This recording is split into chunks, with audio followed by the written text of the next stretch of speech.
తల్లిదండ్రులందరూ మా పిల్లలంటే ప్రాణం అని ప్రతి ఒక్కరికి మనం చెప్పుకుంటాం కదా. సో ఆ ప్రాణం కోసం కనీసం ఒక్క ప్లాట్ అన్న కొన్నారా?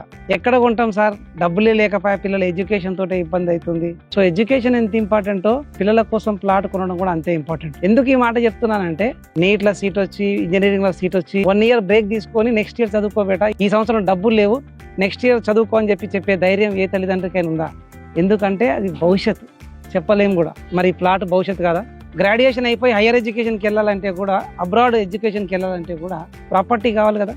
మళ్ళీ మనం మార్టిగేజ్ ప్రాపర్టీ బ్యాంక్ చూపించినాకనే వాళ్ళకి ఎడ్యుకేషన్ కోసం పంపించడానికి అవకాశం ఉంటుంది. అప్పటికప్పటికి డబ్బు కావాలంటే, అప్పు కావాలన్నా కానీ ప్రాపర్టీ చూపించాలి కదా.